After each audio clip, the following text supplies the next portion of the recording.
Okay, hi guys, my name is Aimin. Okay, distinguish different personality within an organization. Okay, I will share to you four types of people. Number one is extrovert type. Okay, we often listen, right, introvert. They are always in Malay is menyendiri lah. Dia orang tak suka bergaul dengan orang. Okay, in this case, extrovert type person is cannot be alone. So easy to be in the public if they are what to say. They had presentation.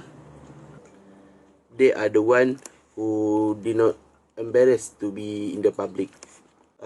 Also, they had many friends. Last, they are positive person, cheerful and sociable with the others.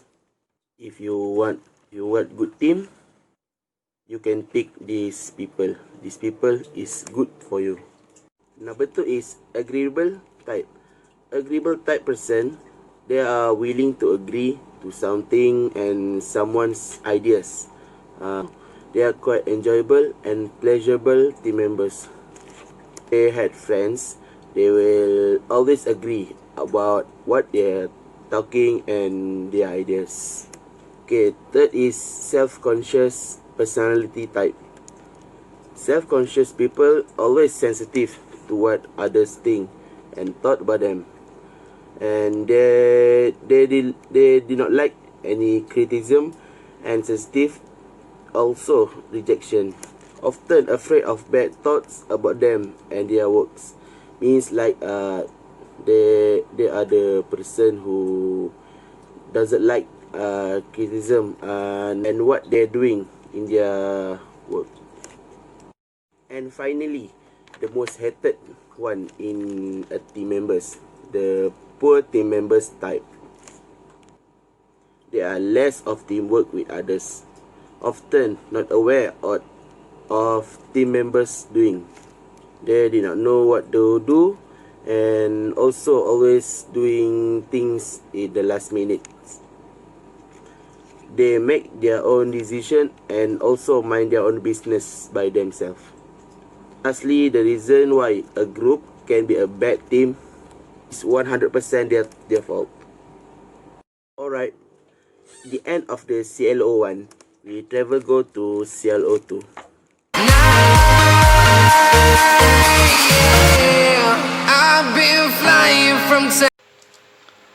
Hello, my name is Shoti Islam, and I'm from IT, and this is about the project. We are talking about column 2, communicate effectively as a team member within a team.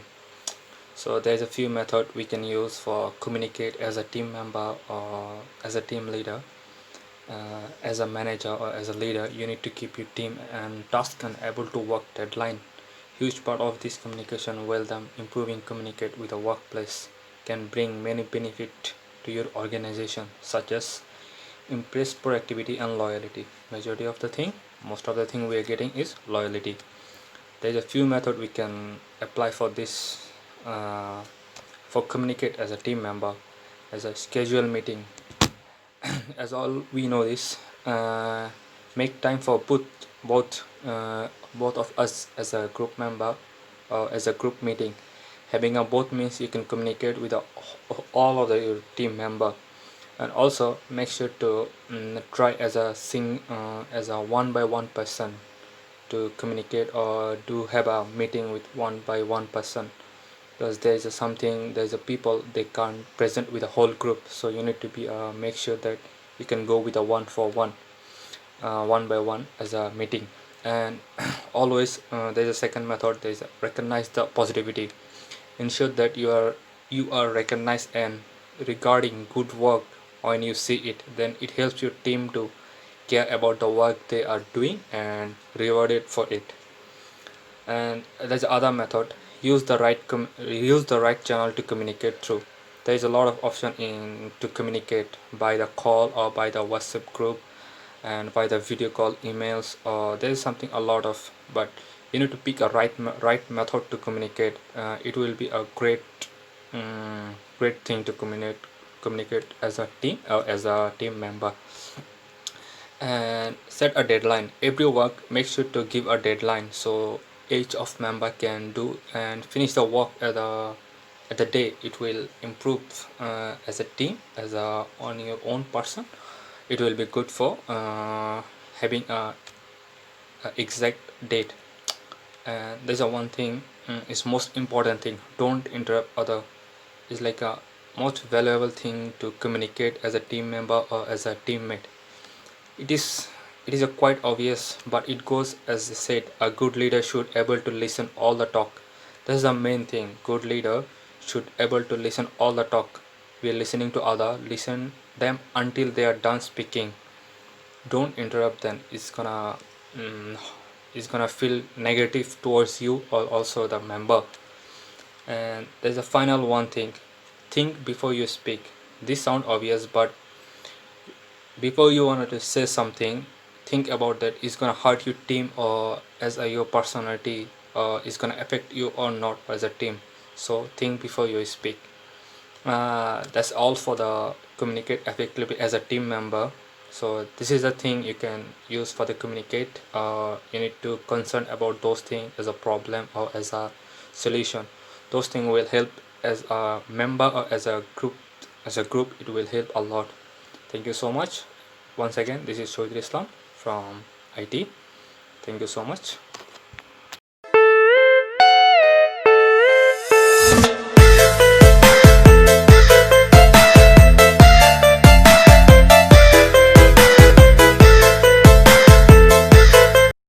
Hi, I'm Chandra Chandrakumar, and I'm going to present about CLO3, which is participate effectively as a leader and a member in a team.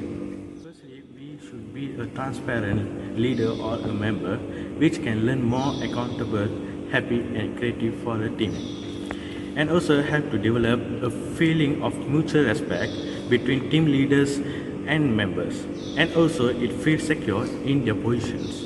Next, we should keep communicating, which create an environment in which team leader feel able to provide honest and constructive feedback, and learn member feel confident to voice concern and communicate with one another, which is provide valuable feedback. Which providing feedback to a team member is one of the best way can support them to develop professionally and personally. And also this can provide advice on how forward team members progressing and grow further. There must be a trust to a team to do the job, which sometimes if can be need or hand to a let go, especially if it been working on a project for a while but need a team member to take over. Finally, we should prevent team burnout, which is encourage team members to set themselves some working time and to sleep well and avoid stress is very important. That's all from me, and thank you.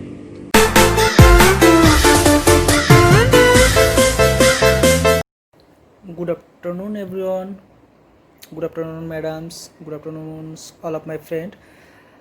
Today I'm talking about our project. Our project were divided the 4 sector, and I'm talking about the section 4.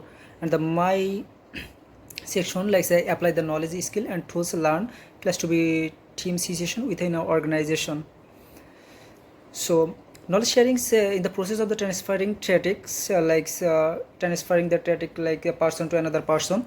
In organization, sharing knowledge not only increase the productivity, but it also empower the employers as well.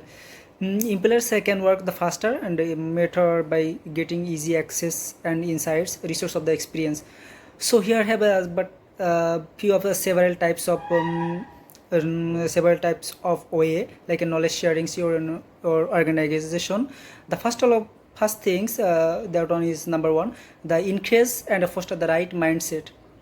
Although the future of work research process, the relevance 83% people feel hyper at work, then they are sharing knowledge and helping others. Challenge and can prevent the happening regularly, such as siloed expectation and dissipate the team's silos. Here are some way the encourage and foster knowledge the share mindsets. The number one, the model and behavior form at the very top. Use the intrinsic motivation and autonomy. Experiment their learning, encourage and failures the part of the invention of success. The number two is the create space for the sharing happen. Many traditional office space can unintentionally contribute to the knowledge sharings. Your employers might work in less close up from others, but office can equally by to open plan. Additionally, remote work presents its own set of challenge. The number three, increase the several form of the knowledge sharing. Provide the employees with the multiple way to share their knowledge. There is this way is employee to import and select their method, they find the fits and personality and their skill based. The number four is the lead by the example. According to the report from the Society of the Human Resource Management, Fortune 500 company lose just under 32 billion in a year simply the failing the sharing knowledge. To avoid being a part, this statistics management team should also play their part of the fostering the culture, knowledge and sharing. It be role model. Is another one. Number five, have experts and share their knowledge.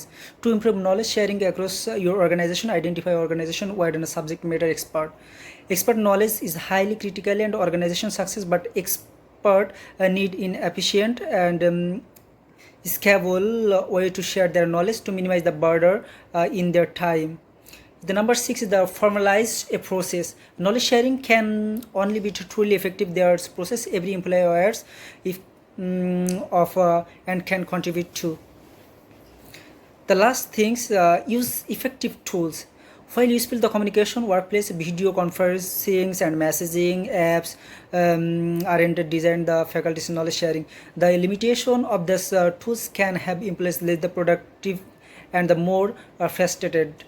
Research show the knowledge workers spend the month is years searching of the right information and knowledge and the parties in the organization. To combat this challenge, and the organization look in all part knowledge the sharing platform. So these 7 cases we have to follow the knowledge sharing skill in our organization. So I think that's all for my part. Thank you very much. Thanks for watching. Thank you.